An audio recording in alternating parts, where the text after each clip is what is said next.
le bulletin sur Fraternité. C'est l'heure de vous informer sur Fraternité FM TV. Monsieur, bonsoir. Au sommaire, l'homme d'affaires Olivier Bokor, un ami de l'actuel président de la République Patrice Talon et l'ancien ministre des Sports Oswald Omeki ont été arrêtés hier, mardi 24 septembre 2024. L'information fait la une de plusieurs journaux. Nous reviendrons dans ce vecteur sur les circonstances de leur arrestation. Pendant ce temps, le procureur spécial après la Cour de répression des infractions économiques et du terrorisme CREET a situé l'opinion nationale et internationale à travers une sortie médiatique. La page inter et les nouvelles sportives seront au menu de ce bulletin. Fidèles téléspectateurs, bonsoir, merci de nous rester fidèles. L'information fait le tour des réseaux sociaux et abondamment relayée dans la presse. L'arrestation du riche homme d'affaires Olivier Bokor, ami intime de Patrice Talon, ont également été arrêtés l'ancien ministre des Sports Oswald Omeki et le colonel Teboitre Dieudonné, commandant de la garde républicaine dès les premières heures de ce mardi 24 septembre 2024. Et ces personnalités ont été interpellées par les forces de la brigade criminelle de Cotonou. Pour l'heure, les motifs de ces interpellations ne sont pas connus. Et face à la presse, le collectif de leurs avocats ont donné de la voix. Il confirme cette information. Extrait des propos de Ayodele Aounou, un représentant du collectif des avocats, des personnalités interpellées, et parle des circonstances de l'arrestation de Olivier Bokor. Selon la famille de M.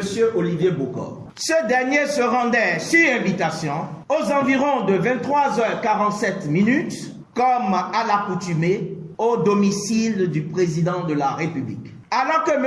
Olivier Bokor, en compagnie de son épouse, s'avançait, il a été intercepté à hauteur de l'ancien siège de la Sonacop, en face de la direction MOUF 6 à Cotonou, lieu dit Zongo et Ouzou, par un véhicule banalisé dont la plaque d'immatriculation n'était pas non apparente. Des individus armés mettant M. Olivier Bokor et son épouse en joue. C'est dans ces circonstances que ces assaillants ont amené M. Olivier Bokor vers une destination inconnue. Il n'est possible, ni à sa famille, ni à nous-mêmes, ses avocats, de savoir où et dans quel état se trouve M.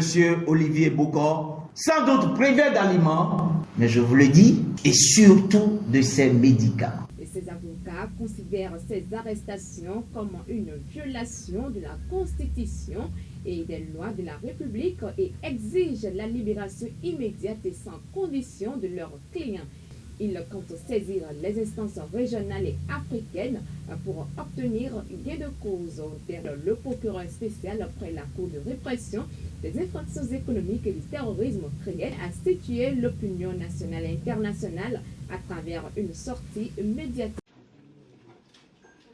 Mesdames, Messieurs, dans la nuit du 23 au 24 septembre 2024, un peu après 1h du matin, l'ancien ministre des Sports, M. Oswald Omeki, a été interpellé au moment où il transmettait 6 sacs remplis de billets de banque au commandant de la garde républicaine. Des premières investigations. Il apparaît que le commandant de la garde républicaine, ayant en charge la sécurité du chef de l'État, a été entrepris par le ministre Oswald Omeki pour son propre compte et pour le compte de M. Olivier Bokor, à l'effet d'opérer par la force un coup d'État dans la journée du 27 septembre 2024. C'est dans ce cadre que dès le 6 août, les intéressés ont ouvert un compte bancaire dans les livres de la NCA Banque Côte d'Ivoire au profit du commandant de la garde républicaine. Et la preuve de l'ouverture du compte a été transmise aux bénéficiaires avec un solde initial de francs CFA 105 millions. Pour achever de vaincre la résistance du commandant de la garde républicaine, ils lui ont promis et remis le 24 septembre 2024 en espèces une somme de francs CFA 1,5 milliard.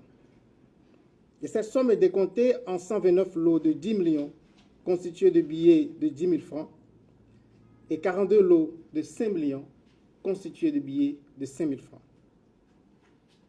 Cette somme qui aurait été mobilisée par M. Olivier Bokor a été chargée dans un véhicule de type 4x4 de marque Toyota Prado appartenant à M.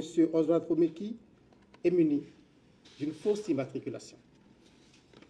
C'est à l'occasion de la remise du dit véhicule et de la somme de 1,5 milliard de francs CFA que la brigade criminelle a procédé à l'interpellation de M. Oswald Romeki et du commandant de la garde républicaine. Dans l'heure qui a suivi, M. Olivier Bokor a été également interpellé par les éléments de la brigade criminelle. L'enquête en cours s'attelle à identifier toutes les personnes impliquées dans ces faits. Je ne manquerai pas, s'il y a lieu, de revenir vers vous pour vous donner de plus amples informations sur l'évolution de cette procédure. Je vous remercie. Les secrétaires exécutifs et responsables du développement local et de la planification des mairies des 4 départements du nord du Bénin, un atelier régional de vulgarisation d'un outil stratégique dénommé Score d'intégration de la sécurité alimentaire et nutritionnelle. Et cet atelier organisé par l'Association nationale des communes du Bénin, ANCB, dans le cadre du projet Cascade, avec le soutien financier de CARE International, a pour objectif principal de former et sensibiliser ces agents communaux sur l'utilisation de cet outil stratégique dans la lutte contre l'insécurité alimentaire et nutritionnelle. La cérémonie de lancement de cette initiative s'est déroulée à Parakou ce mardi 24 septembre 2024 en présence du représentant du ministre de la décentralisation et des partenaires techniques et financiers de l'ENS. Reportage Epiphane Chabi et Socrate Adam Todé. Secrétaire exécutif et responsable du développement local et de la planification des mairies des 4 départements du Nord Bénin, s'imprègne de l'utilité du CISAN, le score d'intégration de la sécurité alimentaire et nutritionnelle. Il s'agit d'un outil stratégique qui vise à évaluer le niveau d'intégration de la nutrition dans les plans de développement agricole en Afrique subsaharienne et plus particulièrement au Bénin. Cet atelier a donc pour objectif d'outiller les participants à l'intégration efficace de la sécurité alimentaire et nutritionnelle dans les plans de développement communaux et les plans annuels d'investissement. L'objectif de cet atelier est bien sûr de vous amener à vous approprier cet outil qui vous aide à améliorer un peu le niveau de prise en compte de la sécurité alimentaire et nutritionnelle dans les documents de planification. Parce que si les communes doivent évoluer, ce sont les ressources humaines. Nous ne sommes pas encore à un niveau de robotisation très avancé pour qu'on puisse se passer du capital humain pour avancer. Pour l'instant, on va faire avec les hommes. Et avec quel genre d'hommes nous voulons faire?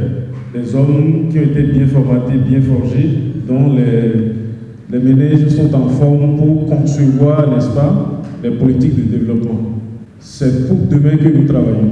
Cet atelier de 3 jours revêt donc une importance capitale aux yeux des organisateurs car selon eux, la sécurité alimentaire reste un enjeu clé pour le développement local. C'est important pour nous parce que le développement humain est un outil d'évaluation et de planification des projets.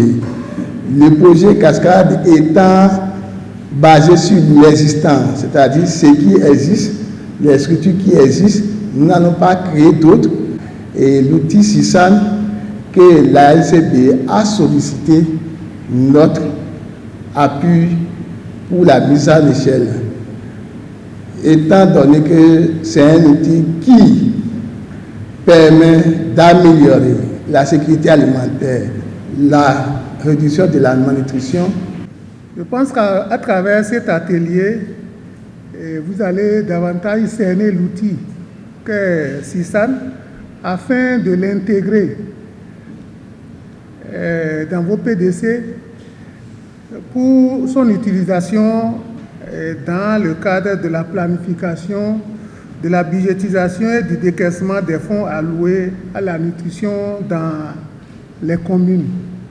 L'Association nationale des communes du Bénin et ses partenaires, en dotant les cadres des communes de ces 4 départements des compétences nécessaires pour utiliser le CISAN, vise à renforcer les efforts des collectivités locales pour combattre l'insécurité alimentaire et améliorer le bien-être des populations à la base.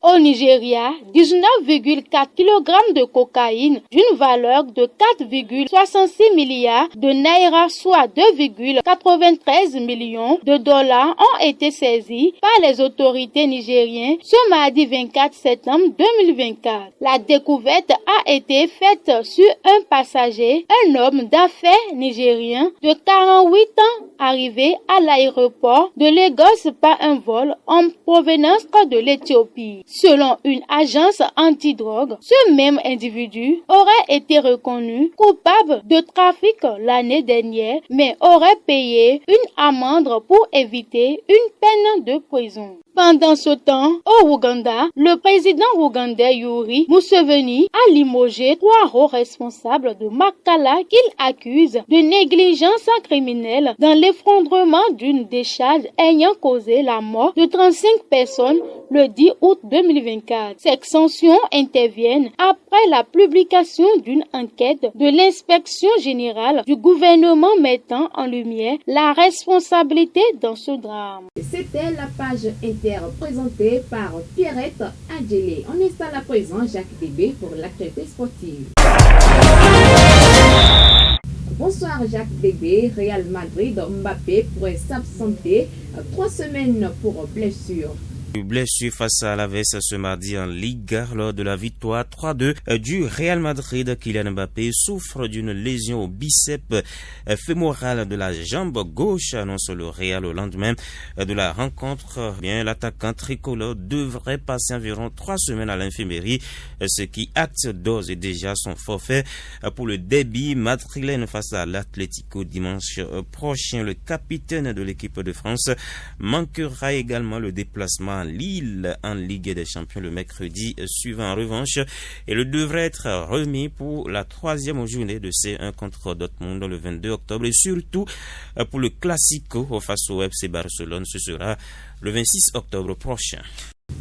Pendant ce temps, Varane est en passe de prendre sa retraite.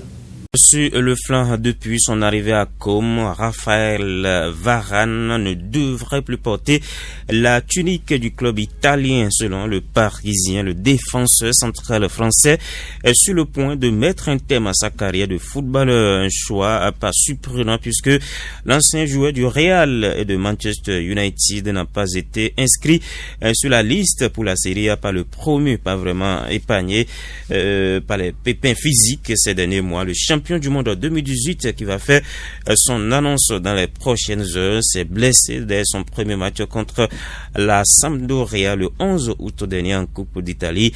Un problème au genou après seulement 23 minutes de jeu qu'il a payé très cher. Varane qui a quand même une riche carrière.